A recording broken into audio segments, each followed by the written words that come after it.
ರಾಜ್ಯ ರಾಜಕೀಯದಲ್ಲಿ ಕುರ್ಚಿ ಫೈಟ್ ನಡುವೆ ಹೊಸ ದಾಳವನ್ನ ಉರುಳಿಸಿದ್ದಾರೆ ದಲಿತ ನಾಯಕರು ಎನ್ನುವಂಥದ್ದು ಗೊತ್ತಾಗಿದೆ. ಹೈಕಮಾಂಡ್ ಭೇಟಿ ಮಾಡಿದ್ದಾರೆ ಕಾಂಗ್ರೆಸ್ನ ದಲಿತ ನಾಯಕರು. ಎಸಿಸಿ ಅಧ್ಯಕ್ಷರಾಗಿರುವಂತಹ ಮಲ್ಲಿಕಾರ್ಜುನ್ ಖರ್ಗೆ ಅವರನ್ನ ಭೇಟಿಯಾಗಿದ್ದಾರೆ.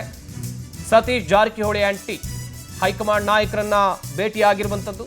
ಸದ್ಯ ಸಾಕಷ್ಟು ವಿಚಾರಗಳ ಕುರಿತು ಇಲ್ಲಿ ಚರ್ಚೆ ಆಗಿದೆ ಎನ್ನುವಂತ ಮಾಹಿತಿ ಇದೆ. ಮಲ್ಲಿಕಾರ್ಜುನ್ ಖರ್ಗೆ ಅವರನ್ನ ಭೇಟಿಯಾಗಿ ಮಾತುಕತೆಯನ್ನ ನಡೆಸಿದ್ದಾರೆ. ಬೆಳಗಾವಿ ಸೇರಿದಂತೆ ವಿವಿಧ ಜಿಲ್ಲೆಯ ಶಾಸಕರು ಕೂಡ ಸಾಥ್ ಕೊಟ್ಟರು.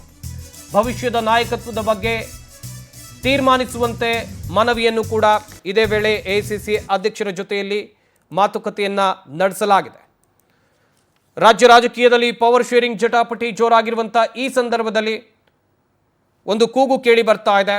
ದಲಿತರಿಗೆ ಮುಖ್ಯಮಂತ್ರಿ ಕುರ್ಚಿಯನ್ನ ಕೊಡಬೇಕು ಅಂತೇಳಿ ಈಗಾಗಲೇ ಕೆಲವೊಂದಿಷ್ಟು ನಾಯಕರು ಧ್ವನಿ ಎತ್ತಿದ್ದಾರೆ.